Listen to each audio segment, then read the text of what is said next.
Shalom et grâce, peuple de Dieu. Seigneur, je te rends grâce et je te bénis. Père, je te dis merci pour cet instant. Viens prendre le contrôle. Père, parle à ton peuple, parle à tes enfants, Père éternel, que ceux qui sont détournés des voies que tu as prévues, qui retournent à la bergerie et que la gloire de l'adoration te revienne, afin que la moisson soit abondante au nom puissant de Jésus. Amen. Aujourd'hui, bien-aimé, le Seigneur dit de savoir gagner des points avec lui, savoir gagner des points avec Dieu. Beaucoup parmi nous ont reçu l'appel de Dieu, mais malheureusement, ils refusent de servir Dieu, ils choisissent de servir le mal, ils choisissent de servir le diable. Et Dieu demande de savoir gagner les points avec lui, c'est-à-dire de compter sur lui, c'est-à-dire d'accepter son appel, de ne pas fuir l'appel de Dieu. Il sait pourquoi il nous a appelés. Dans le livre de Jérémie, chapitre 1, verset 5, le Seigneur dit, avant que tu ne naisses, j'avais déjà prévu, je savais déjà, j'avais déjà tout prévu pour toi. Donc il dit, avant que tu ne fuis dans le ventre de ta mère, j'avais déjà tout prévu pour toi. Donc ça ne sert à rien de fuir l'appel de Dieu pour se retrouver dans des voies maléfiques. Dieu a donné des dons à beaucoup de personnes, mais malheureusement, il n'applique pas ces dons là où il faut. Dieu donne le don à quelqu'un, peut-être vous priez pour les malades, et Dieu dit, vous avez reçu gratuitement, donné gratuitement, mais il passe son temps à racketter les malades. Dieu a donné le don pour la prophétie.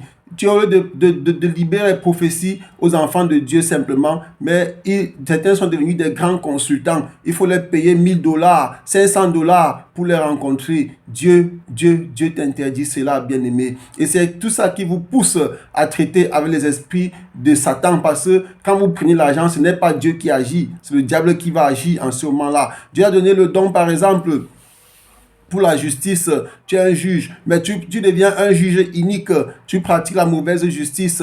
On retrouve dans ton pays des innocents en prison parce que tu prends l'argent à la partie qui a tort pour condamner le juste.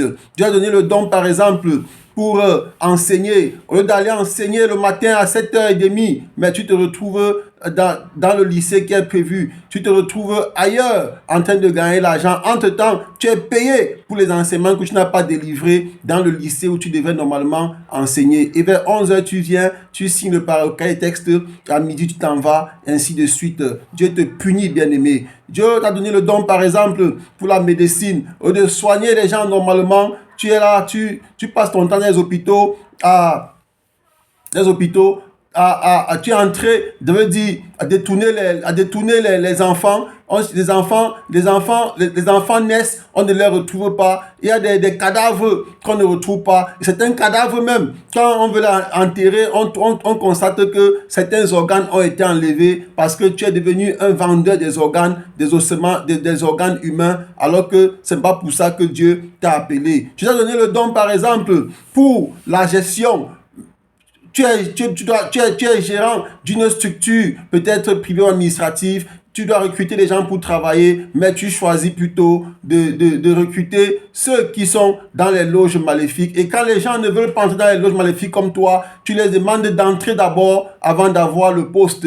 Tu crées toute forme de tricherie pour que les enfants de Dieu tombent dans les ruses du diable afin que tu les utilises. Dieu t'interdit cela, bien-aimé. Les dons de la science, la technologie, pour ceux qui les ont reçus, beaucoup sont en train de créer des bébés à travers des laboratoires scientifiques, c'est-à-dire l'enfant est là dans l'éprouvette pendant 9 mois. Entre-temps, les parents peuvent regarder la croissance de l'enfant à partir de leur téléphone. Dieu m'envoie te dire, il n'y a pas son esprit dans ces enfants-là. Et s'il n'y a pas l'esprit de Dieu dans ces enfants-là, d'où vient l'esprit qu'ils naissent avec? Cet esprit-là vient du diable. Donc, bien aimé, faisons attention. N'allons pas tomber sur le coup de n'importe quoi parce que nous risquons notre perte.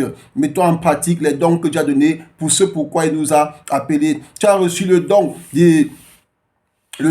du commerce. Par exemple, beaucoup vendent de la boisson. L'alcool, c'est pas interdit, mais on se rend compte aujourd'hui, la plupart des personnes vendent des boissons frélatées, des boissons qui détruisent la santé. Beaucoup ont reçu le don pour faire le commerce. Au lieu de marcher avec Dieu, beaucoup ont choisi de traiter avec le diable. Et quand tu ne traites pas avec le diable, il détruit ton commerce. Il te crée des conditions dures. Oh, bien-aimé, C'est à vous de revenir à la bergerie. Ce n'est pas aux enfants de Dieu de vous suivre. Tu as donné le don aux militaires, aux gendarmes, aux policiers. Malheureusement, on voit des raquettes sur les routes.